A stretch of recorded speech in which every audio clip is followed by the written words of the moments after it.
Hello, everyone, and welcome to the Coin Drop Podcast, episode number 71. Joining me, as always, you know him, you love him, Tim, the man, Tool Taylor, over here. It's Tim Allen reference, you gotta love it. Yes, it was. And I, of course, am your other host, Russ. We don't generally announce our names at the top of every episode, but I've been listening to a lot of podcasts, and apparently that's a thing people do. So there you go. You have our names if you didn't know them. Another thing we are really bad about mentioning at the top of the show, we have a Patreon. You should check it out. It's $3 a month. Doesn't cost a whole lot. Better at it. We're getting there. It doesn't cost a whole lot. It helps support the show, helps us allow us to continue to make this show, pays to keep the lights on, as they say. And it gets you extra content. We talk about some upcoming games, just extra stuff, as well as early access to the podcast over on Patreon. And we're exploring some new ideas, some stuff that might change. We might add things. But there's a couple of different tiers over there. The lowest one is only $3, cheaper than a cup of coffee. If you like what you hear and you don't have the spare cash to throw at us, totally understandable. The best way you can support us is tell your friends, tell your family. Say, hey, these guys, pretty entertaining, and they mildly know their stuff. We're hilarious. I wouldn't go that far.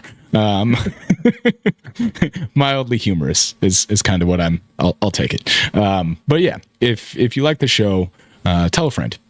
Biggest thing you can do to help us out is get more people listening, and one day maybe we'll have a huge following and big interactions and do some really fun stuff. That's the goal. That would be.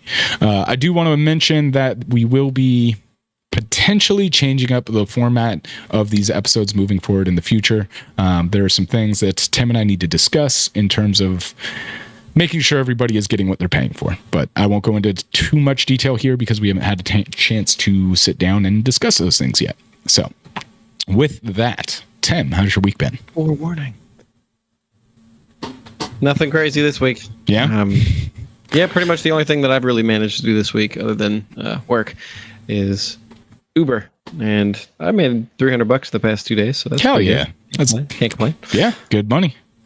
Working towards that PS5 Pro. There you go. I can't wait for you to get it and tell us all about it. Oh, yeah.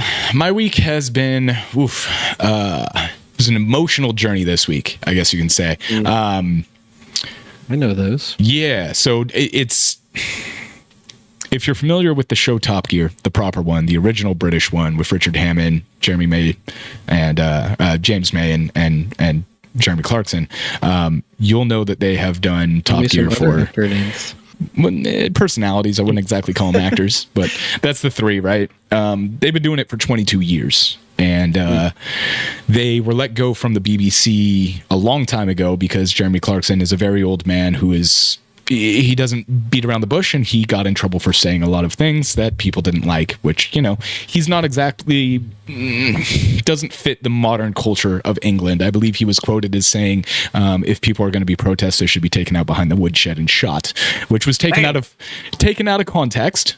He was talking about people that were rioting, not necessarily protesting, but of course, the media spun it the way they did. That doesn't matter. Yeah. No. Yeah. But anyways, that's long story short. They got picked up by Amazon and were doing the Grand Tour, which was, I think, at the time it started as a show and pivoted into like made for TV specials that are like multiple hours long. If you've seen the format of the show, they've done those for a very long time, and the show just kind of pivoted to that. Well, nice.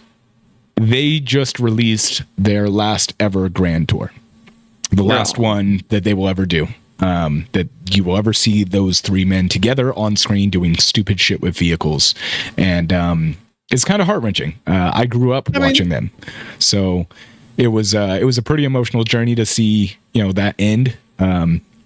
Yeah. So it's a big part of who I am. I'm like to think of myself as a very skilled and knowledgeable car guy, mechanic, that kind of thing, and a lot of that personality. Kind of like what we talked about last week with Soul Reaver, where it was personality forming, right? For us, it was very culturally important game to us. Top Gear and those three angry old bastards were very formative for my personality. And it's just kind of weird to see a staple of your life for 22 years kind of disappear. You know what I mean? End of an era. Yeah, right? absolutely. I mean, I would say don't necessarily beat yourself up or whatever too much, because I've seen a lot of things like this happen over the past 10 years or so, and there's a lot of also startups that are the same thing effectively, because there is a market for those. And so who knows? Maybe they're going to, work together and start up something new and just, do it online or whatever.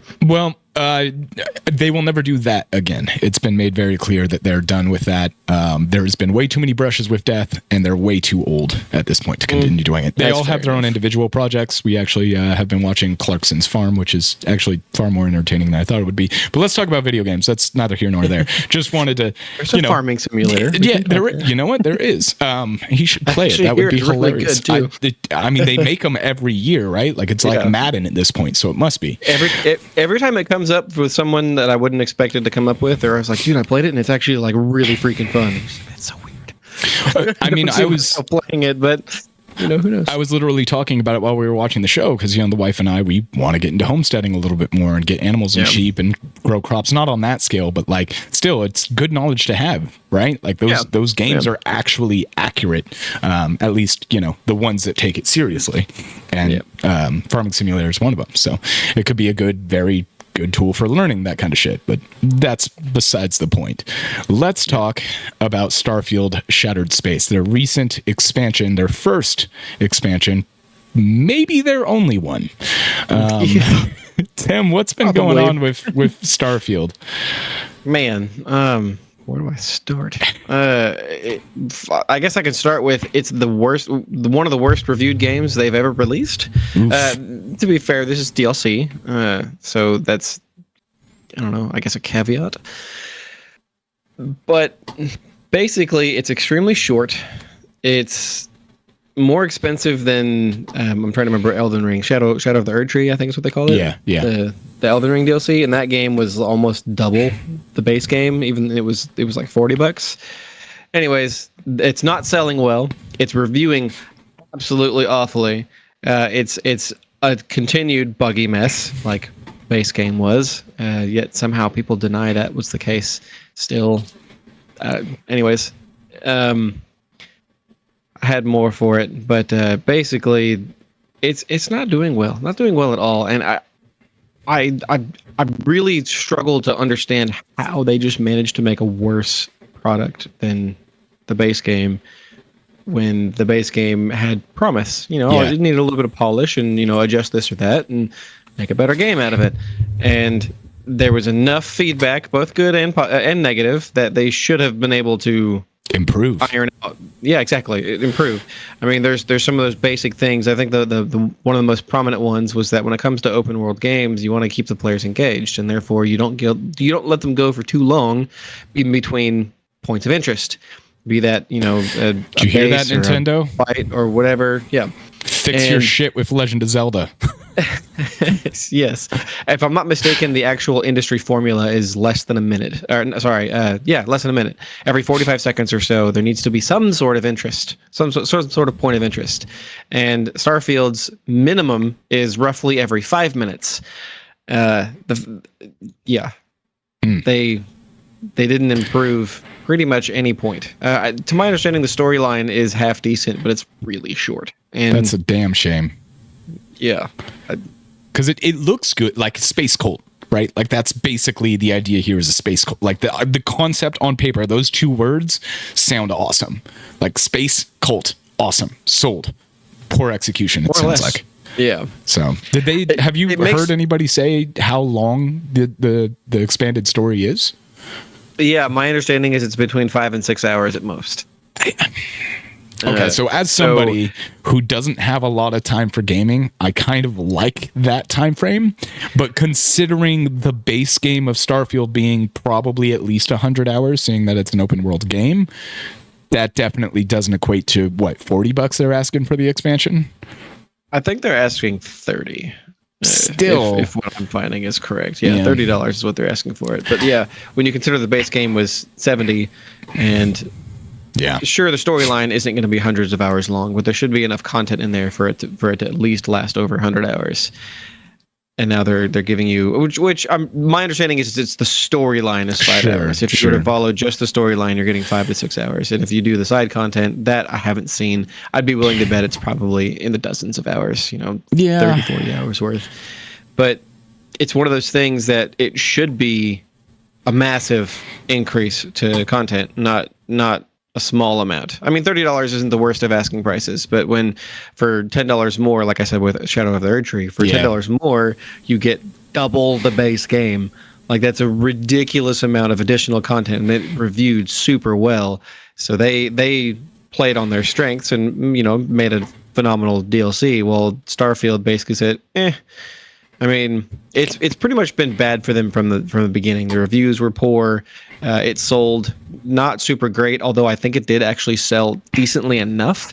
And the thing that confuses me the most is the concurrent player base on Starfield was like 6 million or something like that, and that's across all platforms, which is that's good numbers. But that's mostly Game Pass players. That makes sense. But see, this is the confusing part. Microsoft and Bethesda are touting it as their most successful game ever, yet I think it was Skyrim. It boasted 12 million players. Right. It's concurrent. So that's literally double, and there was no Game Pass at the time. So I'm really trying to understand the lie. Liza P's at it again, man. I guess. But yeah, talking this game, my understanding is it's basically more of the same, and it's more of the same of Starfield at launch rather than, a lot of fixes. Yeah. The storyline should be decent, but, it just is it worth giving them additional money on? It's not selling well, so obviously most people don't agree, or they agree that it's not worth it. Yeah.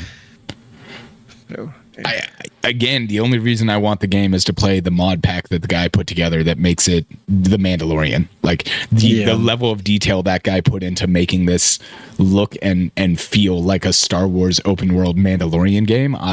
Yep, that's the only way I'm going to play it. I don't care what the devs intended. That looked like so much more fun than just Skyrim in space. Like, Starfield could have been great. It really could have, and to me, it suffers from the same thing that Fallout 3 did, right? So everybody talked about how great Fallout 3 was. When I played it for the first time, it was so overhyped to me. I played it and I was like, this is Oblivion with a post-apocalyptic skin and VATS. And it played very much like that. Starfield is Skyrim in space, down to the stupid force powers. They could have made a so much better, more grounded, realistic sci-fi movie, dude. This could have been like Interstellar in a sense that it is like grounded, practical science, which would have been really freaking cool for Bethesda to go with something so grounded, and instead they just fell back into make it space magic. And it's like, well, at that point, dude, you might as well just make Star Wars. Well, looks like somebody did for you. So it's probably a better game when played in the Star Wars universe. It makes me wonder. So, before Fallout 76, they basically had nothing but love and way too much of it, because when they release their games, they're always buggy, and the whole it's not a bug, it's a feature. Yeah. So like they were given way too much leeway to basically make a broken product, not a bad product, but a broken product, right? And Todd Howard's favorite fucking phrase, it just works. Right. So great. So after Fallout 76, they obviously got a massive amount of hate. Yes. And they've since fixed that game. It's totally worth playing if you ask me. It's a phenomenal Fallout game. Sure, it's online, but anyways, we're not talking about that. Ever since then, it seems like the tides have finally turned as far as public opinion of them. And when Starfield wasn't some massive improvement over their previous games, and it's basically just a skin, it's also a copy of, games like No Man's Sky with better story, don't get me wrong. But it's also kind of a worse copy when you consider there's like loading screens left and freaking right. There's no seamless takeoffs from planets to space or vice versa, and things of that sort. And they were promising and touting so much, and they just didn't deliver. And this is just a testament to the fact that if you just continue to make the same, I don't want to say garbage. That's way that's too a little harsh. bit too harsh. Yeah, it's too harsh. But like the same formula, same meal, I guess. The same meal, same formula, whatever. You're giving these people the same exact thing over and over, and you're not changing anything or giving them something new or adjusting what was, broken or whatever. Right. I think people are finally starting to not necessarily get fed up, but finally being like, okay, can you give us something different? Yeah. Please. Yeah. And Starfield is ripe for that. I mean, they literally say the sky's the limit, right? And now you can do literally anything, and they chose to make 90% of their 1,000 planets empty. Yeah. It makes me really worried for Elder Scrolls 6, in 2047 when that finally comes out, because it just makes me go, okay, are you guys really a one-trick pony? Is this really all you've got, is to do this same formula over and over and over and over again? Because at least Oblivion to Skyrim changed, right? Like they did some new things. They learned some lessons from Fallout 3 and Oblivion and changed some stuff. Strix in the chat apparently says that Elder Scrolls 6 has a confirmed release date. That's news to me. Yeah, that'd be 2028, right? I'm pretty sure. Is that what they actually said? Well, they said last year that they were still 5 years out, so 2028 would be 5 years away. Gotcha. 5 years from last year, anyway. Let's see what they say here. Early 2026 is what a quick Google pulls up, but still, that's with nothing shown on the game, no information about it in the last 4 years, 6 years. How long has it been? It was 2018 they showed that off, wasn't it? 2018 was when they originally showed it. Yes. Yeah. So it's 6 years. They have nothing to show, and they're saying it's going to be done in 2. That doesn't give me a lot of help. So the 2026 date, by the way, is actually, it was revealed via court documents when they were trying to buy Activision, and it says not 2026, it says sometime during or after 2026. Yeah. Oh well, Strix clarified here for us in the chat. He said, "Yeah, it's being released in 2247." So there you go, guys. 200 years after your predicted date. Yes. Yep. We will long since be dead, and who knows what the Earth will be in at that point. But Bethesda's going to release the game. You just wait. So I have a thought process for you here. Yeah. Based on you were talking, right, and it made me wonder. So we asked, or you asked, are they going to continue to give us the same thing over and over again? The real question that I could think of during that is Elder Scrolls. If they give us Skyrim, but a little bit better, some minorly improved features and stuff, so long as it's in a different area with a different storyline, would we really care? I would. Because the features that they're going to put in there to make the game better are stuff that has been in Skyrim as mods for decades. Well, yes, but that's not base Skyrim. Sure. So for them, it's new. Sure. But my point is, it's more of the same, but it's not the same game. It's a new area. It's totally new storyline. It's new characters. It's going to have some new weapons and armors, and sure, it's going to be mostly a skin change for most everything except for the storyline. Well, but as a player of video games. And would you really care? Like, would it actually be worth caring about? Because effectively, that's kind of what every sequel is, right? Let me counter your question with a question. Did you buy Starfield? No. Yeah, well, there you go. You got your answer.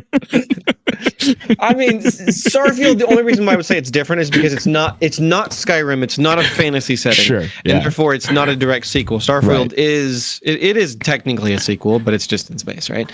And it's based on Universal, right? Like they've basically at this point confirmed that the Fallout, Skyrim, and I would assume Starfield games take place in the same general universe. Yeah. I just mean that, so a new Fallout game is going to at least be similar to the old Fallout games. I mean, and sure, there's 5 to 10 years in between each title, so therefore there should be adequate updates for technology and all that stuff. And that's basically what I'm saying. If the new Elder Scrolls game comes out and it has adequate technological upgrades and it fits the way people expect a video game to play as far as modern controls and stuff, would we really care? Like, would we really care? And the reason I say that is because we talked about a few weeks ago about the Fallout London mod, and it's basically Fallout. It's basically Fallout 4. It is Fallout 4, London. yeah. It's exactly just in London, and we're like, fuck yeah, that's amazing. You know what I mean? So consistency, I guess. Right. So okay, I'll give you The reason that Fallout London is amazing is because there's a group of non-devs who made no money on the project and still put their nose to the fucking grindstone and made it happen. Don't be rude to the modders. We know they're the real devs of Bethesda games. Sorry, you're right. The real devs got a hold of what the fake devs, the hobbyist devs, put together. Yes. One day, dude, we're gonna get a cease and desist from Bethesda. They're gonna be mad about this. Like, we're gonna get a letter in the mail. Oh shit! That's what I'm gonna call modders from now on. Bethesda modders from now on. They're the real developers. The official developers. Yeah. Oh yes. God. I feel like we bag on Bethesda more than anybody else, and it's a damn shame. But they deserve it. They kind of bring it on themselves, and I don't know. Like, I don't think it's the grunts on the floor kind of thing. But that's besides the point. So. Yeah. Getting back to the idea, right? So what I want to see in Elder Scrolls 6 is something that we have only just started to see the very basis of, like, the binary version of it has been started to be implemented into Skyrim. I want to see them take role-playing games to the next level and make, if they do this one thing, I will buy it day one. If they confirm they're doing this. If Bethesda comes out and says Elder Scrolls 6 will have AI NPCs that you can use an actual mic to have actual conversations with that will then react to you, I'm sold. Done. So what you're telling me is you want a modern AI enhanced version of what EverQuest 1 did. Yeah, I do. And we're seeing that slowly with Skyrim. People have been inputting Chat GPT mods into Skyrim so that you can interact I've seen a couple where, like, a guy was testing one and he basically made it so he could interact with a mic with a guard and actually have conversations with the guard. And yeah. Bro, I haven't thought about this in so long, but do you remember Seaman on Dreamcast? Yes, I do. That fucking nightmare fueled body horror. I love that fucking game, man. I played the shit out of it. It was weird. Terrified me looking at Game Pro and seeing that. Like, just imagine RPGs or just games in general. And they're actually, if I remember correctly, there was actually a couple of PS2 games that kind of did that as well, where you put on mic and you talk to the characters and stuff.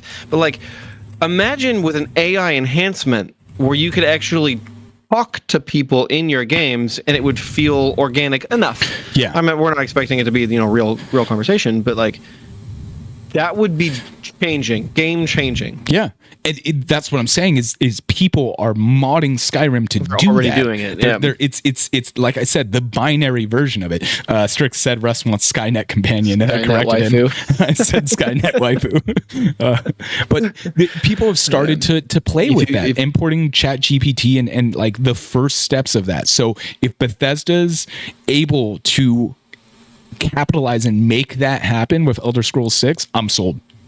I'm buying it simply for the RP aspect of that, of being able to assume the role as the character and have conversations rather than choosing from a line of text would be mind-blowing. That would be the next evolution of gaming, in my opinion. I'll be honest with you. I kind of hope it's not Bethesda that does this, because we already know that they don't do things to the max. So I'm really hoping that, like, say, CD Projekt does it or something like that.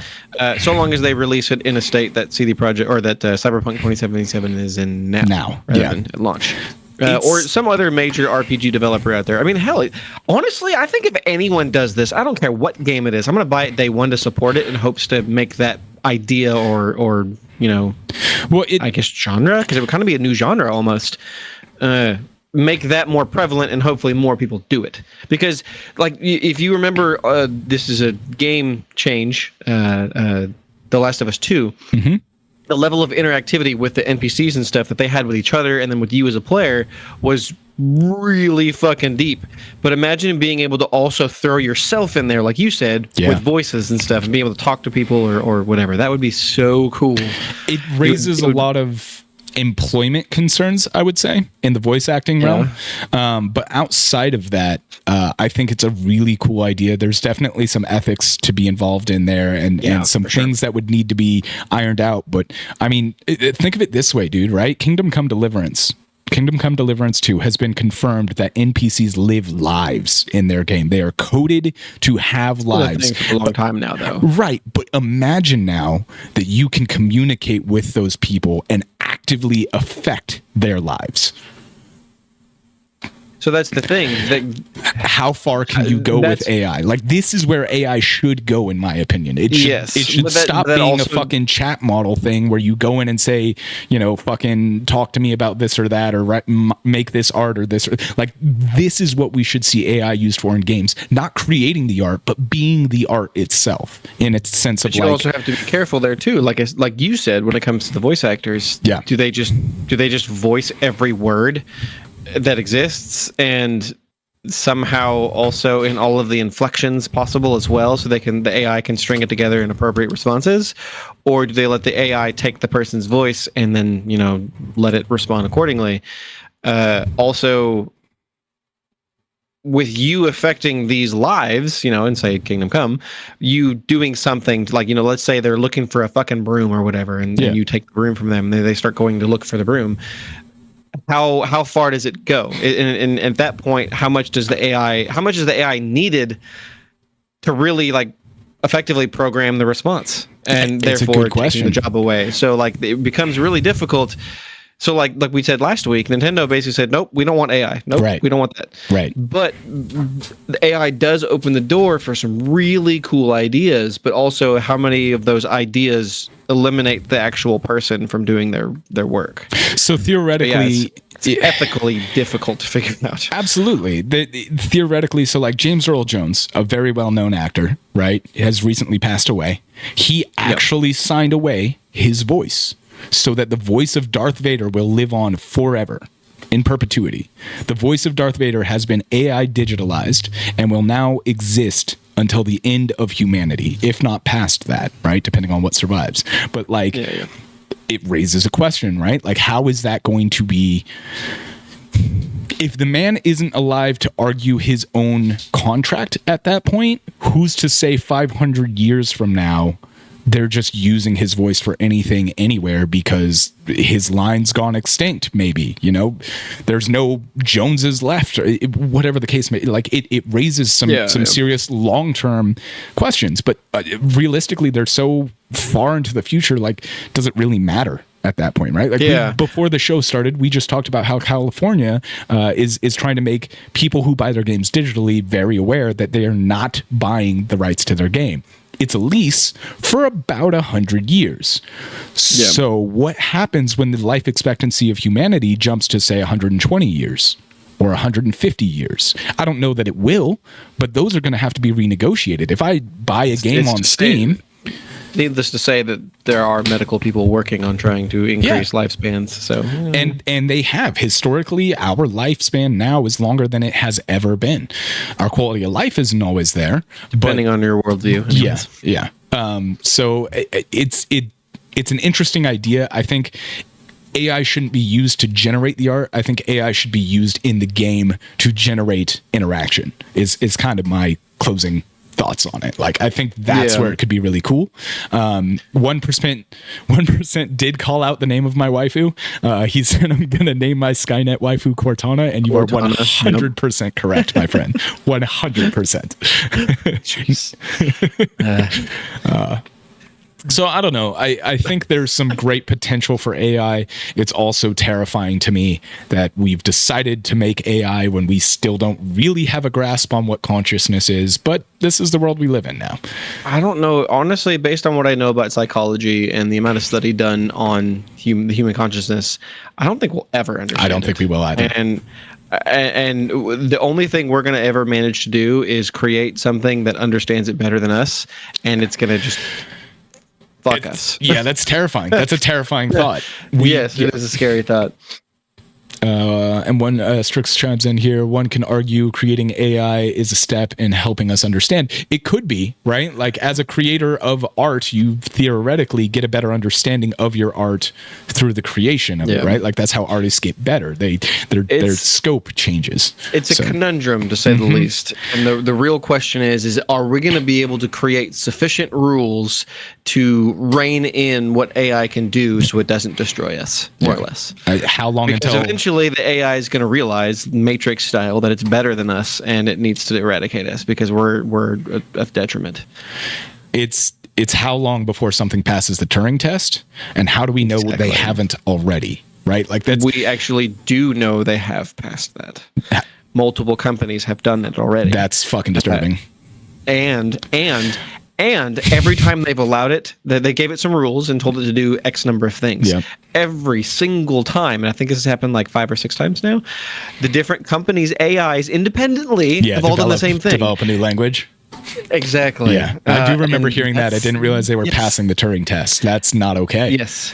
No, it's scary. Yeah. So you're not wrong. Yeah. And going back to video games, it's really interesting to think about the kind of stuff that it will be able to do to make them more engaging, but also terrifying if you consider how manipulative they could be.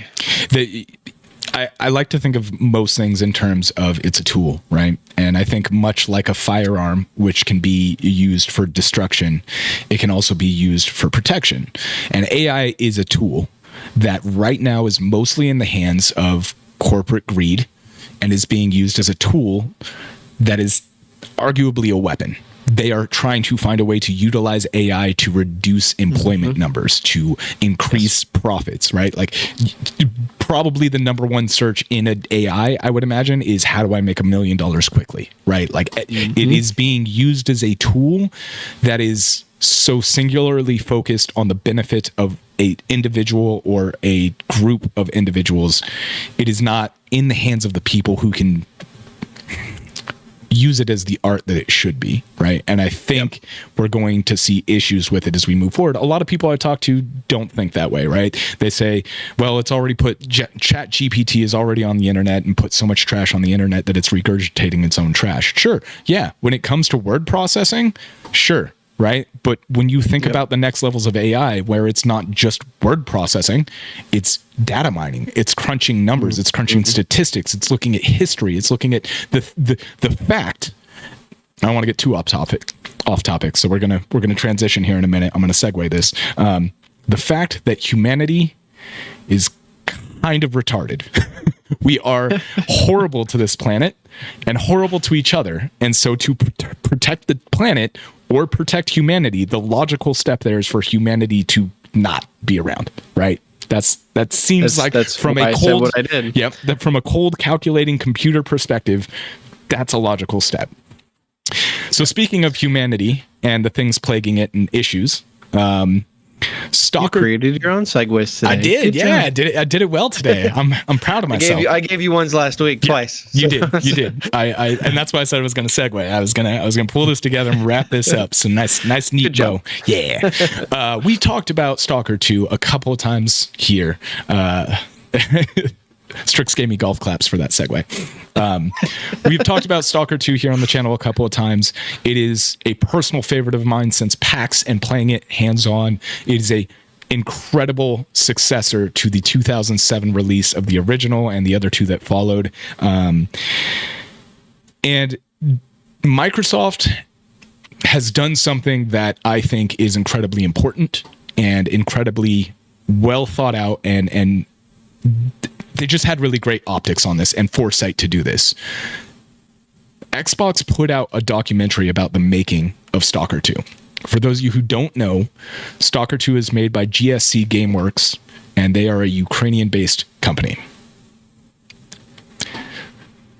I'm only looking this way because is it Microsoft that did this? Yes, or actually Xbox. No, Xbox decided this is an Xbox-produced documentary on the making of Stalker 2, of the lives of the devs, the things they went through, the things they experienced, the fear, the anger, all the shit that you can imagine while you're trying to go to work and build a video game. There's a quote in the trailer here where one of the devs actually says, with one hand we were loading our guns, with the other we were coding them. And that is crazy. Just an insane fucking idea. I can't imagine building a video game in a country that is actively at war. And some of the struggles these people went through, it's heartbreaking. The documentary is currently out. It is 100% free to watch on YouTube. I will have it in the link for the show notes. I fully intend to watch it. It came out on the 3rd, and if the game delivers on the experience that I played at PAX, this for me will be game of the year. Not just because of the phenomenal game, but because of the struggles the devs went through to make it the phenomenal game that it was. It's crazy when you think about it, perspective-wise. In pretty much every war in history, in the past, during wartime, it's good luck surviving. Even if you're not directly involved in the war, it's because the war takes so much money and human effort and such like that away from the city or whatever it is, and you just got to figure life the fuck out. And now, in the middle of a war, they're still making a video game, which is entertainment. And like, I don't know how else to explain it, but like, how pampered are we as a people that in the middle of war, while people are killing each other and societies and countries are being destroyed, they're still making video games. Yeah. And I'm not trying to detract from their incredible courage and ability to be able to do this during that time. It's just the fact that they're able to do this during that time at all. And potentially, we can't say for certain yet, so I'm not using potentially an incredibly quality game at that. Yeah. Incredibly quality. I'd be willing to bet that going through that process definitely helped the development because, their mindsets changed. They, like they said, they were loading their guns with one hand and coding with the other. Yeah. Things they've seen, no doubt, and everything else allowed them to affect the product that they're making in ways that's going to help that product become a better one. Yeah. And it's not just entertainment at this point. It's almost I guess I can't say it's documentary, but you know what I mean? Yeah. It breathed a life into the game that I don't think any other game in history will ever have. Unless something like this happens again, and God, I hope something like this never happens again. But like, there were devs in here that like, I mean, on screen, she just said it right now. Subconsciously, we were all ready to die. Like, that's a soldier mentality. You and I and Strix in this chat have had that mentality. Like at one point during our service, you just get to a point where you're just like, if I die, I die. Like that's just what it is. And these people are going to work not knowing if their families are okay. They haven't had contact with anybody in days, weeks, months, who knows how long. And they're making a fucking video game during this. And for all they know, their studio is just going to be bummed one day. Yeah, it's all done. Yeah. So it's hands down, again, what I played at PAX was such a phenomenal experience. I cannot wait to play the final product. And if it is as good, if not better than what they developed at PAX, what they showed off, what I played, this is honestly probably will be game of the decade for me. Like that's a jump, but like the struggles they went through, and if the game is the quality that I saw it was, I don't think anybody can beat it. I just don't. Honestly, I think it's going to be... So this game is going to obviously mean something very different to the average consumer, to people like you and I who have served. And it's going to mean even more to someone who served in combat zones. And is assuming they know all of this information in any case. And I mean, that's a special thing. Yeah. That you don't really get to ever see. I mean, I think the next closest option would probably be 6 Days in Fallujah, which is developed by people that actually were there, or at the very least, they helped consult the game. I mean, it just probably a much broader perspective, but imagine a Call of Duty game being developed during World War II by a group of Jews that were in Germany during the Nazi reign. Like that's the only way I could compare this to anything that would be just as insane. Yeah, it's definitely a first in history that I can think of in any case. Yeah. And it's like I mentioned earlier talking about this, it's such a strange thing that we're such not entitled, but what's the word I'm looking for? Like blessed, I guess is the only thing I can think of. Pampered society that in the middle of war, while people are killing each other, we can still develop entertainment. But also the incredible amount of courage it would take to just, okay, I'm going to code a video game while I might just very well die. Yeah. At any moment. Yeah. It's a crazy thing to think, and honestly, it makes me think. Just instantly makes me go, maybe I should support this game, even though it wasn't necessarily on my radar, like not on my radar, on my top of to buy list. Sure. You know, I always liked Stalker, but I was never like, after my experience with the first one, it kicked my fucking ass, yes. which we talked about a few episodes ago. It kicked my ass, and I was never able to quite figure it out. I was also really young, and I didn't have the mental fortitude or the give a shit to really force myself through a very difficult game. And it was PC, which I wasn't super, like at the time, I had no fucking clue how to do anything on PC other than move the mouse and press the buttons. Like, I knew jack shit. So when I was struggling with it, I was like, okay, I'm done. Yeah. And so because of that, the second one isn't like, fuck yeah, I'm all over it, you know? And now I'm like, maybe I should be. I mean, the bottom line is like, Stalker 2 is going to be flat out more accessible than its predecessors, solely on the point that it has controller support for people like you that aren't super versed in mouse and keyboard.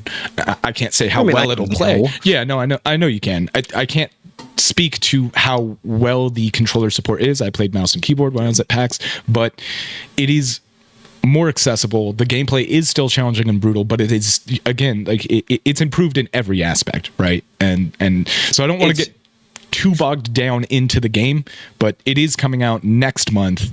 For PC and Xbox. Yep, for PC and Xbox. It will come to PS5 at some point. It is a current timed exclusive. I imagine PS5 maybe sometime next year, but there's nothing confirmed on that. If I'm not mistaken, the only thing they've confirmed about the exclusivity to Xbox is that it's only for 3 months. There you go. Doesn't mean it'll release on PlayStation 3 months after, but it's only a 3-month exclusivity. Which is why I imagine it'll probably like summer of next year. Who knows? Could be later, could be earlier. If it releases immediately after that 3 months, that means they were developing it side by side. Yeah, basically. Yeah. The documentary is about an hour long. You can find it at the link. I'll also have the link in the show notes. You can find it there. I'm looking forward to watching it because these people in my mind are pretty damn impressive human beings. So my hat's off to everybody on the dev team there. I can't wait to play the game. And that's really all I've got to say about that. We are going to jump into our quickfire news. Speaking of AI art, there you go. I just built that earlier today, so enjoy that horribly pixelated image of a very bad inset point. Yep. Yeah. No. Inset point. Yep. Yeah. AI art, man, it doesn't do words very well. I tried, did the best I could. That's what I got. No, it doesn't. Definitely doesn't. So I mean, I'll attest to that. I've tried using it for this channel as well, and I couldn't come up with anything that I was like, okay. Yeah, this was the best okay I got. I will continue to work on this. Well, the logo is actually out of place. 1% mentions the logo looks out of place. The logo's out of place because it's actually not part of the image. So if I do this, that's the actual image you get. So I actually put our logo over it, just because it made sense. I mean, on the positive side, the logo is kind of 2D, like the rest of the picture. I mean, it's. You know what I mean? I wouldn't. If I can, like, this is the idea, right? Like, that's what AI. If I can do this as this is the idea. Now I need to get it to an artist and be like, hey, make this better. Somebody that can actually do art instead of a stupid computer. Yes. Speaking of that, Russ and I have had this idea for a really long time, where if you subscribe to our Patreon, we will give you custom artwork. And we haven't decided exactly how that's going to work yet. We don't know if it's going to be once a month or if it's going to be something custom where you get to, ask once a year or something like that to, for X image. Don't know yet. But one thing I will say, and I'll go ahead and announce it, that my daughter is becoming quite the artist. She's been freaking dead set on being an artist since I can remember, and she's getting really good. And she's getting to the point where I think it's possible that we could throw her artwork in there just because. Yeah. And I'm going to let you guys decide. We're going to go ahead and throw some of her best artwork, at least that we and she believes is her best artwork. And you can decide if that's something that you'd be interested in. She's only going to improve, and we're going to, get her computer-based stuff so she can draw actual digital artwork as well. But as of now, she's only 11, and that should bode well for the future. I mean, she's improved so much over the last couple of years, but I'll I'll stop there. Art is a talent. It takes hard work. Yes. Nobody is born a great artist. I've been told that by many of my friends who have worked very long hours at becoming great artists. I do not have the talent. I think there's an aspect of talent to it, the creative mindset, the eye for it, that kind of thing. But you said it right there. Yeah. Sorry to interrupt you, but you said it right there. So I was actually a decent artist in high school, but it was the talent. Yep. So the creativity. I had the talent, but I had no creativity. Yeah. Everything was copied. Like I would look at something and I would draw it. Yeah. And that was all I could do, but I could do a really fucking good job of it. So but my daughter has both. And I think you have to nurture that, right? Like it has to be tested like any skill. So yes, she will only get better. What I will do, Tim, I'll go ahead and say this, send that art on the G Drive, and I will make a post that is a free post on our Patreon for everyone to go and see that art. So you can see it there. We'll put a poll, see what you guys think of it. These will be scans of, I believe, mostly pencil drawings, right? Yes, they're pencil drawings. Yes. Okay. And actually, you know what? I got an idea too. So what you see, if you like anything of what you see, and you think that she could potentially, actually create some decent products or artwork, suggest something, and then we can challenge her. Yeah. Hey, draw this. As of right now, she's mostly stuck with Pokemon and other animals, but I've been trying to push her towards, expand her palette a little bit. And we've put her through so many art classes, and we're going to continue to do so. But like I said, challenge her in some way. Give her a suggestion, or say, hey, draw this. Yeah.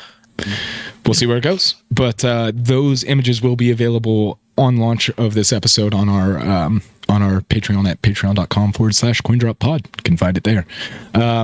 Let's talk about some quickfire news.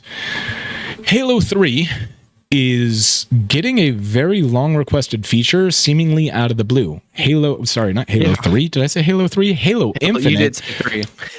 Halo Infinite, Jesus, is getting third person in November. So they are, I don't know if these are going to be exclusive like match-based things, if this is going to be something you'll be able to toggle through the way GTA 5 did with their first person. It's unknown currently, but they are launching a third person perspective in November, which is kind of cool. My guess is it would be Call of Duty style, where there's going to be separate modes for first person and third person. That would just make the most sense. Yeah, because I would agree. Get such an advantage in third person. Yes, visual advantage for sure. Also, being able to corner peek and stuff. Until Dawn remake has launched, and it is incredibly broken on PC. It's a PlayStation game. Yeah. Who would have thought? Yeah. Once again, they failed to port the game. They're new to this. Let's cut them some slack, but still, it did launch broken. FSR frame generation does not work. Ray tracing does not work, and HDR does not work. Basically, all of the improvements over the original game don't work. So maybe hold off on buying it for now if you're on PC. I mean, it is still running on a new engine, and so ultimately all the character models and everything else are improved, but the features in which it looks better are all broken. Yeah. Lastly, on my side, Tim's got quite a few more for you here, though. Assassin's Creed Shadows does have a confirmed co-op mode coming. The original plan was sometime after launch. Well, as we know, we talked about last episode before last, can't recall, recently, it got pushed back to February of next year. So a lot of people are wondering if that means co-op will be launching day one on release. Don't know. I don't think 3 months is enough time to do it, but who knows? It could be mostly done. I think the devs have been screaming, I guess, for a very long time for a delay. And I think Ubisoft has finally listened, because they didn't listen with Star Wars Outlaws. So I think that's more likely the case here. Yeah, I'm of the same mind. I think ultimately there's really two scenarios here. It's either way too quick of a turnaround for, a 3-month delay for them to implement co-op, or it's something they've been working on this whole time. Some side team has been working on it, and this will allow them to finally finalize it and figure it out and release it along with the actual game. I don't know which one's more likely. I would suspect that it would not be a launch feature, simply because they're worried about fixing all the things that are broken with the game that everyone's pissed off about. Right, yeah. So I would say don't expect it. But who knows? I've been wrong before. I've been wrong about the PlayStation 5 Pro's pricing. Yep. So, yep. In any case, starting my quickfire, and sticking with Ubisoft. I'm not sure how I feel about this because I don't like Tencent, but basically the Guillemot family, which is the family behind Ubisoft, who owns the majority of the stock, they've been notoriously against selling the company. They want to stay open source the way they are. They don't want to sell to EA or Microsoft or whoever, right? Well, supposedly, with the state the company's in, they've actually, by the way, we talked last episode, so this is an update on last episode. We said they had a 33% drop in stock pricing, right? Yes. Well, it turns out it was actually over 50% stock drop. Oh, God. Yeah. So it's worse than we said last week. So with that, they are considering working together with Tencent and basically buying up all of the stock that exists and going private, which the reason why I don't like that is the fact that I don't like Tencent, but I also prefer private companies. Yeah. It seems to me, in my personal experience, if a company is private, they tend to produce better things. Simply because they're not beholden to stockholders, and stockholders only give a shit about money. Yes. They don't give a shit about good products. So, for example, Larian is private company. Exactly. CD Projekt Red, private company. It's a private company. Yeah. And sure, they fucked up but they have Cyberpunk 2077 really turned it around. Yeah. And I don't think that they would have been allowed to if they were an open company. They would not have. Publicly traded. Yeah. I don't think they would have been allowed to. They would have accepted their losses and moved on to the next thing really quickly. Anyways, I'm torn on that. We'll see what happens. I don't know if it's actually going to happen. It's all a rumor at this moment. So who knows? We'll see. As it continues to develop, we will let you know. Next bit of news, really, really short, quick fire. I don't think wildly successful is the appropriate term, but the successful relaunch of the series Lords of the Fallen did well enough to warrant a sequel, and the sequel is currently officially in the works, and which is good because pretty much everything I heard about it was a solid Souls-like. Speaking of good, Beyond Good and Evil, wow, that was the wrong title. Baldur's Gate 3. Both of those have BG. So. They do. I didn't write it out. I wrote it as BG3, which should have told me what it was, but my mind went to that for some reason. That's a weird place to go. Even though BG2 has been in development longer than any other video game in history. Anyways, Baldur's Gate 3 is getting official mod support on PS5. But what was that one you were telling me about, Russ? Oh, yes. So that's great and all. But mods on PC as well turn off achievements. I imagine they'll do the same thing for PlayStation trophies.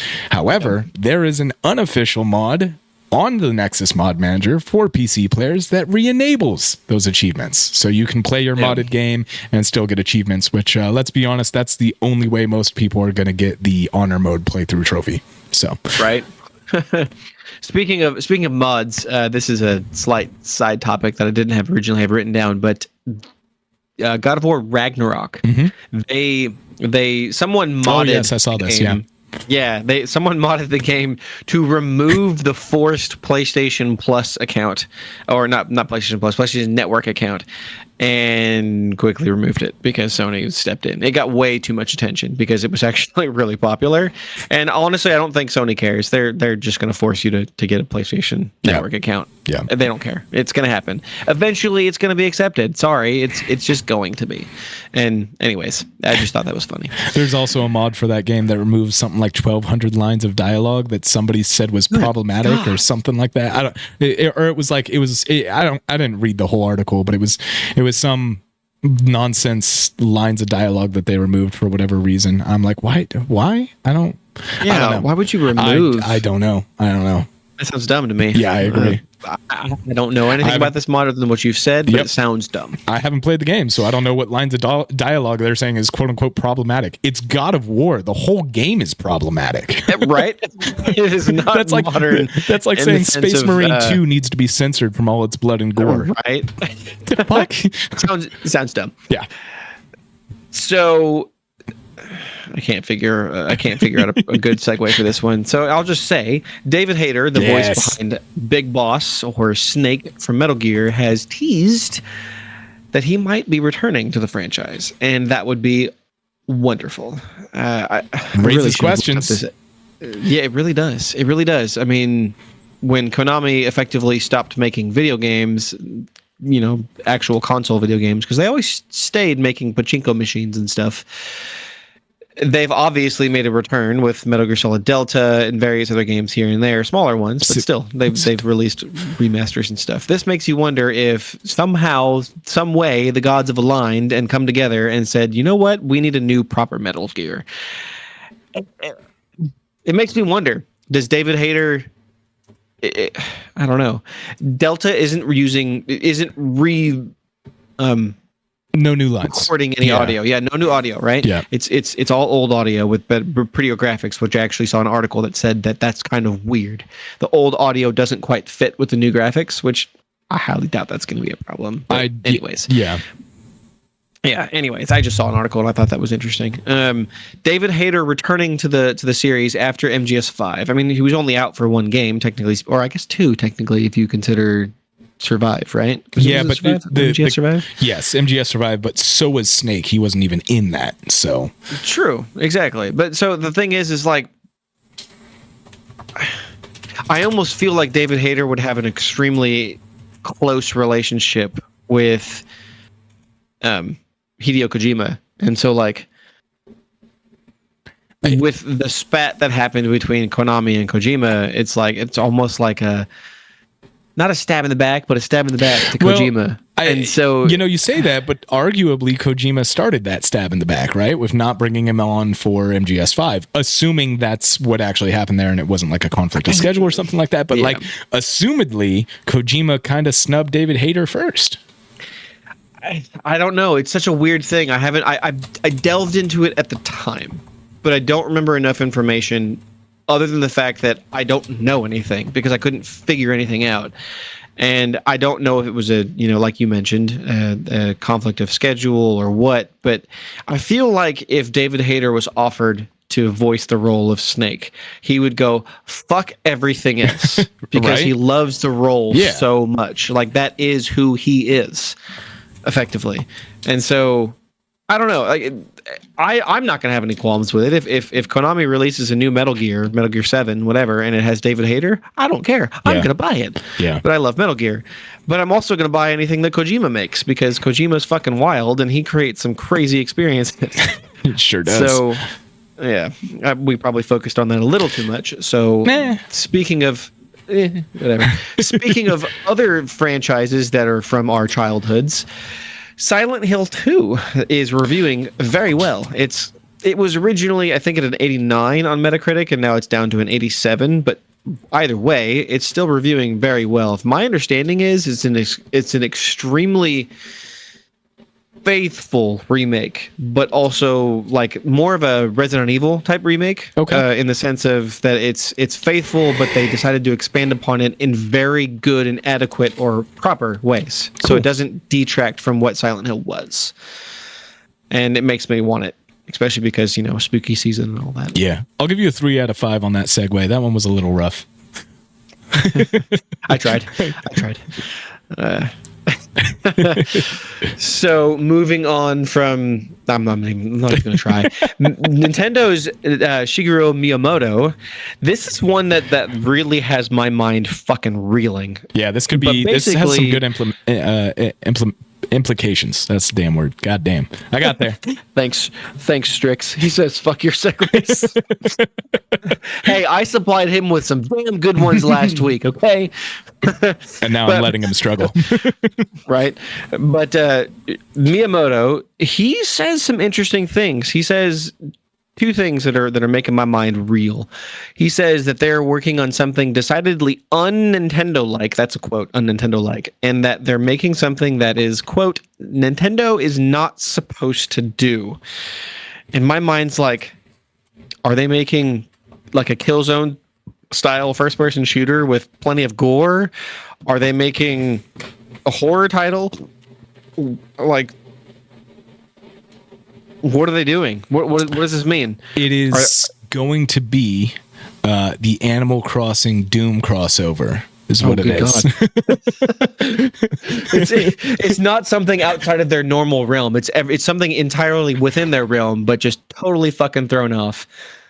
So it's like, go ahead. There was an old Flash game when addictinggames.com was a website you could go to. Oh my god. Yeah. Fucking breaking your brain. Flashback. 2001 dial-up AIM, oh man. There was a stick game figure fighting. Oh, there was a game on there called Mario's Rampage, and it was built on Super Mario World, and you ran through the stage with a shotgun and literally just blasted Goombas and Wigglers and everything, like blood and guts everywhere. And I gotta say, honestly, that feels very un-Nintendo-like, and it was stupid fun. So I'd be down for a Mario Rampage. I highly doubt Nintendo's going to go that wild. I don't think they're doing that. But like, just thinking about their different franchises, it would be interesting to see. Imagine a Luigi's Mansion that's a true horror. Yeah. They make it so, like, as an example, Disney lost the copyright laws or something like that to Winnie the Pooh. Oh yeah, yeah. And it entered it entered the public domain. Instantly spawned movies and video games in the horror realm for their franchises. Like instantly. Yeah. I was like, they lost this 6 hours ago. How is there a movie in the works already that has a trailer? Like, what? But like my point is I don't think they're gonna go that wild, but it would be interesting to see. Imagine if they make, an Uncharted type title with, I don't know, Link is the main character. It would be an adventure title. So it's Zelda, but it's very, very, very linear. Yeah. But also the storyline is front and center, and there's no player agency. It's all just a solid fucking story. Like, that's more believable than, Mario Rampage. Yeah. But like, it would still be interesting to see them step outside of their comfort zone of family friendly. I'm intrigued. I will be honest. I am very interested to find out what he means by that and see what comes out of it. Because it could be something pretty wild. I think it's probably best to temper any sort of expectations. For all we know, it's fucking Kirby cooking, Yeah. I mean, it could be... Yeah. It could be nothing, but it's a thought-provoking statement that allows us to kind of like let our gears run, right, and just really think about how wild they could go. I honestly expect maybe it's going to be some sort of gacha game, not necessarily gacha, but like, say the way Genshin Impact or Honkai Star Rail does it, and it's going to be a Super Smash Brothers, but instead of a fighting game, it's going to be a massive open world RPG where you get all the different characters and stuff, because those games are really popular in pretty much Asian countries. Yeah, they're popular over here too, and I really like them, but like, I can see something like that being extremely successful. Just imagine, it's a massive open world RPG, whether it be turn-based or action combat, it doesn't matter, but being able to call upon the entire history of Nintendo games. It would be interesting to see how they manage to mash them up. But like, my point is it's highly likely to be very tempered. Yeah. Whatever it is. 1% offers an interesting thought here. Just do a bully style game in the Mushroom Kingdom. Could be fun. A GTA Mushroom Kingdom game style could be cool. Would you play Wario? Maybe. Maybe. That would make sense. Yeah. Right. Wario, Waluigi. Yeah. Yeah. Could be like Toad game with the Toads and the main one climbing the ranks of Toadington. Yeah. Yeah. I mean, yeah. I'm just hoping that Nintendo's like, fuck it, go wild. Yeah. You know what I mean? Like, make a mature rated Zelda game. That would be fucking cool. Please. Literally Don't tempt me. Every single Zelda fan that's been following it from Nintendo to now would be like, hell yeah, bring that out. Yeah. I mean, it doesn't even have to be Space Marine levels of gory. Just make it mature rated in the sense where, there's blood and a mature storyline where, maybe Zelda has to pull a knife out of her tits and stab someone in the throat or something. You know what I mean? Like, I mean, the closest we got to that was Twilight Kingdom or Twilight Princess. Twilight Princess. Yeah. I could go for an M-rated Zelda game. That'd be pretty wild. Yeah, that would be freaking cool. Yes, says Strix. Legend of Zelda: The Tit Knife. That's the name of this title now. Oh man, that's the name of this. That's the name of this episode. If they were to come out with a mature rated Zelda, it automatically in my mind has tits knife, even though it has no tits knife in the game. You know it's there. She might not pull it out, but you know it's there. Oh, I would personally make a mod to make sure there was a tits knife scene. And if I couldn't make it, I'd pay someone to make it. Legend of Zelda: The Third Tit. Fucking Strix. Oh, that's what reference is that? That's Total Recall. At the moment. Yeah, that's Total Recall. That's what it is. 1% goes on. I'd love a Souls Yoshi Island. Oh, enemies are trying to murder the babies. Jesus, that's pretty dark, man. That's definitely dark. Oh, you have to prevent the Yoshis from eating the babies and the blood splattering all over the screen. Yeah, God, there's so many implications to what this could mean. Yeah, obviously these are wild. Yes, but, yeah. No, this is the extreme. Like this is nonsense, is what this is. Oh. It's theoretical nonsense. There you go. That's the name of this. It's fun. That's the name of this episode. The titology, if you will. Yeah. Pitlogy. Oh man. Moving on. On with the quick fire. Speaking of tits, all right. Horizon Zero Dawn. She's a woman. She has boobs. 2 of 5. I don't know. 2 of 5. That one's real reaching. No, I know. I know it was bad. I just said it anyways. This is interesting. I don't know quite what to make of it, honestly. I don't know if it's bad. Yeah, this one's weird. This one... yeah, it's weird. Anyways, so originally when they announced the Horizon Zero Dawn remake, they silently increased the price of the original Horizon Zero Dawn PC version. And actually, I think PS5 and... yeah, PS5 version as well. They increased the price of the original version from $20 to $40, which makes sense. If you have the original version, it's a $10 upgrade to the PS5 remake. So I get it. They're trying to make sure that people don't get the remake for effectively $30, I guess. Right. You know what I mean? And so, whatever. And that news got out that they silently increased the price. And basically, it sounds to me like after they got wind that basically they had bad press about increasing the price, they said, you know what? Well, fuck it. Let's just make it to where you can't buy the original version. Now, the only one you can buy is the new one. And if you own the old one, they're not removing your license to it. Unlike you Fable still can 3. play the game. Huh? Unlike Fable 3. I have Fable 3 on Steam, exactly. And it's useless now. Can't play it anymore. No, yeah, same for me. Yeah. So they're not removing your license. You can still play it. You can still upgrade for $10. But if you have yet to purchase it, you can no longer purchase the old one and upgrade for $10. Even though at this rate, if you purchase the old version and upgrade it for $10, you'd be paying the price of the new remake one. Anyways, because they increased the price on it, right? So it's just one of those things. It's like me and Russ talked before the episode, and sure, they could keep the old one on old stores, all the all the PC stores, Steam and Epic and Good Old Games, etc. and so on. But they would effectively have to put some sort of disclaimer of, hey, you're buying the original version of the game, you're not buying the remake, and make sure you're aware that you're not getting all of the modern technology behind it. And sure, Sony can control that on their own store, but is it worth going through all of that effort to make sure all of the other stores have that?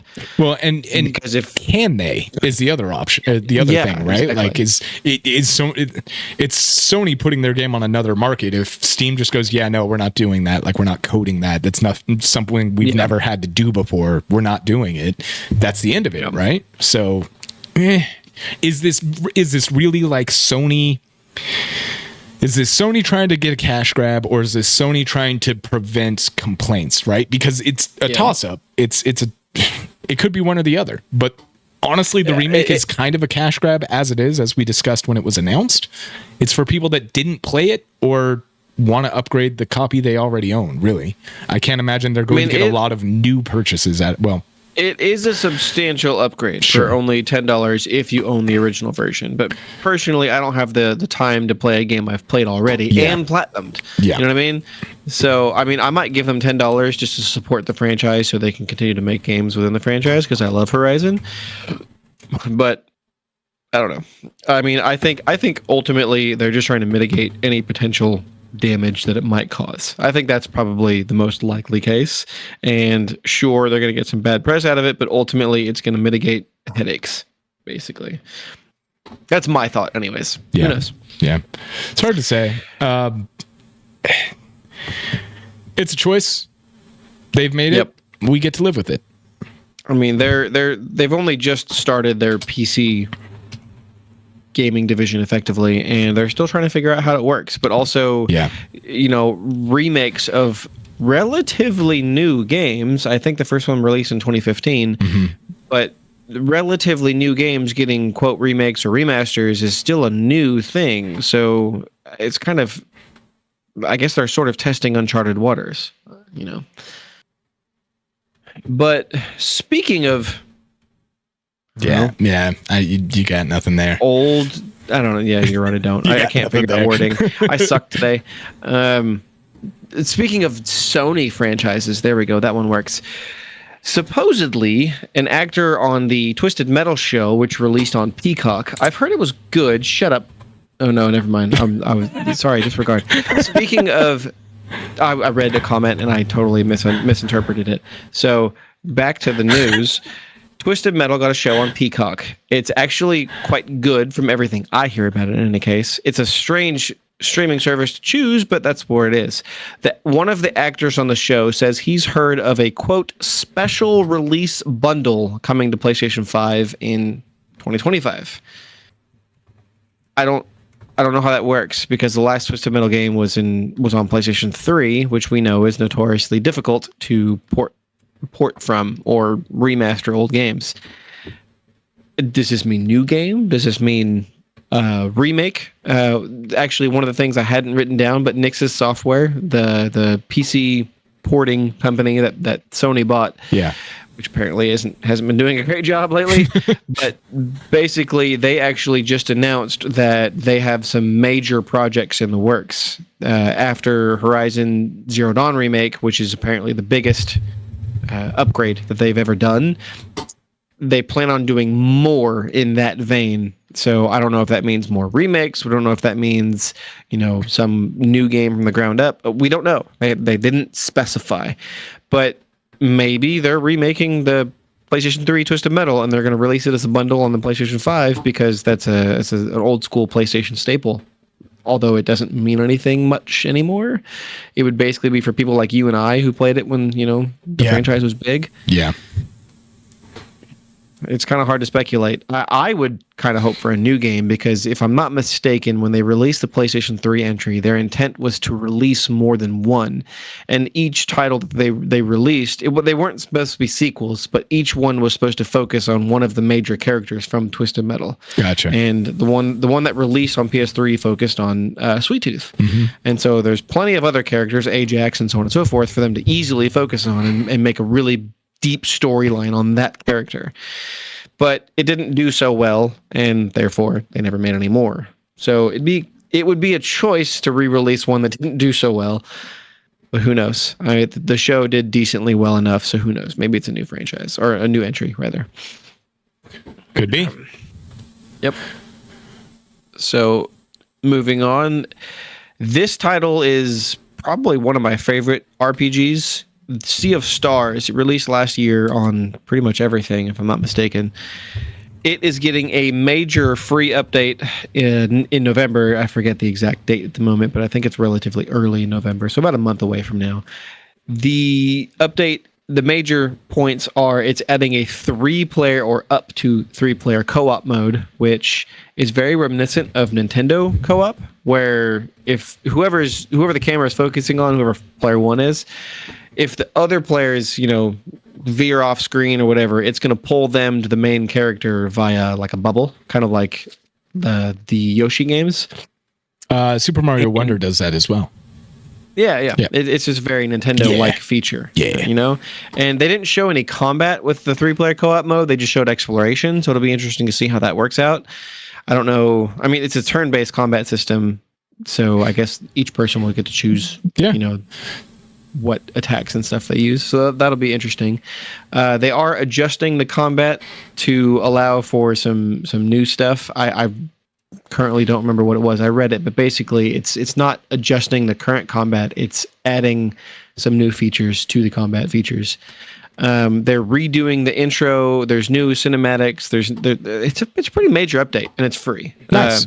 It's one of those sort of major updates that it's worth looking into if you own the game, and if you don't, I personally believe it's one of the best, basically old school RPGs that's been made in 25 years. Second to last is there's a new rumor from Blizzard, or about Blizzard anyways, that they're tell me Russ, I'm actually going to ask you a question instead of telling you what it is. Okay. What was the last game that Blizzard was supposed to be making that was shelved? I believe it was a StarCraft MMO, wasn't it? You're close. Oh. StarCraft, but 3? not MMO. No. PS2 era. I'm not sure. A StarCraft third-person shooter. Oh, right. Yeah, they were gonna. Yeah, it was gonna be StarCraft Ghost. Yeah. All right. Yes. Yeah. So this rumor, I don't think it's necessarily reviving that, but it says a shooter set in the StarCraft universe, and in this case, led by the Far Cry producer. So I don't know if it's going to be third or first or what. They don't say. That's literally all the information I have. But that was one of those games that they had literal articles about in like Game Informer and stuff. We had pictures of what it looked like. So if you look up StarCraft Ghost, you can see what they were working on. If I remember correctly, you were supposed to play as Kerrigan before what happened to Kerrigan. Yeah. I don't want to spoil that story, even though it's at this point just 30 years old. But that's a heartbreaking story. So for anybody who does ever get around to playing that ancient RTS, I believe they did a remake too. But yeah, it was supposed to follow Kerrigan before what happened. So that'd be really cool to see them do that. That's probably honestly the biggest like shelved title that I'm the most upset about. Like, I can't believe they didn't just force it. Yeah. Because given how big they were even then, they could have delayed it indefinitely to the point of let's work on it until it's good. Yeah. And nobody would have been upset. But instead they shelved it and basically said, no, we'll just forget about it. Although at this rate, it almost seems like they finally remembered it. I don't know. Maybe it is a continuation of what they were working on in the PlayStation 2 era, or maybe it's something entirely different. Who knows? We do know Blizzard is willing to work on different things. They've got, Overwatch. Or is it Overwatch? Is that correct? Yep. Yeah, that's them. Yeah. And there's, I can't remember the other hero shooter they have in the works we talked about a couple weeks ago. But I don't remember. Yeah. They are willing to work on other things. And so hopefully that has emboldened them to make something in the StarCraft universe in the vein of StarCraft Ghost. So, and last but not least, some of the best news I've heard in the gaming industry in quite a while. From Software, best known for Dark Souls and most recently Elden Ring. Apparently, Elden Ring did so well that they decided to buck industry standards, and instead of firing people, they gave all of their employees an 11% raise. Basically saying, thank you for making a phenomenal product that has made us stupid amounts of money. I don't know what else to say, but From Software, you're awesome, and we should continue to support pretty much anything you make because of this. Yeah, I mean that's definitely against industry norms right now, and they should be applauded for that big time. Speaking of people that should be applauded. This is one that should not be. We reported on this last week. F-Fantastic is... your segues. Fuck you. We reported on this last week. F-Fantastic is on Kickstarter with a new game that they're trying to push. Did they actually launch the Kickstarter? Kickstarter? Launch, and I told you I'd report if a motherfucker pledged on this. The game is called Escape Factory. It looks like modern day Lemmings. 47 people have backed this project with a total of $2,370 right now towards their $15,000 goal, and they have 20 days to get it there. 47 motherfuckers out there backing this. 47. Y'all are insane. They are trying to scam you again, and you're buying it.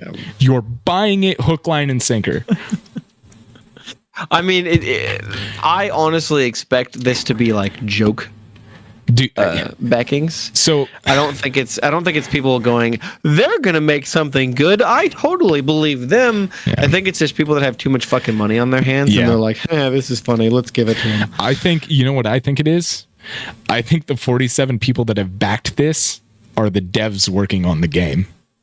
That's my literal thought, dude. I genuinely think the 47 people is every employee at the company. That's my guess right now. But anyways, that's all we've got for you guys tonight. I just wanted to report on the status of F-Fantastic's quote unquote return to gaming, how they're allowed to continue to be a company after the day before is beyond me.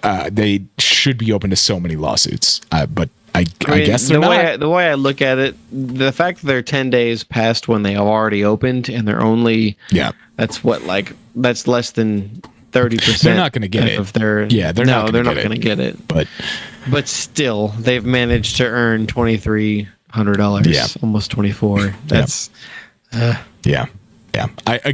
it's got to be the devs, but that's the end of tonight's Freeside show. We're going to head over to our Patreon side and do some content over there. Some news about a new AAA game that is upcoming from Paramount and Saber Interactive in a much beloved franchise that would really benefit from this treatment. So if you want to hear more about that, you're going to have to go to our Patreon and sign up over there to listen to the episode on that topic. So Tim, final words?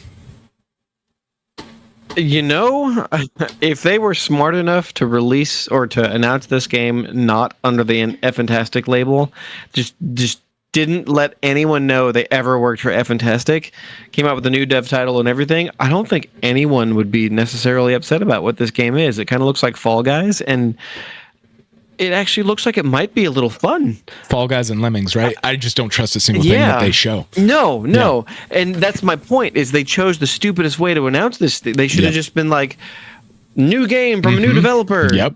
Support us. Yep. And they might very well have gotten their money. With that said, tell your mother I said hello. Good night, everybody. We will see you next time.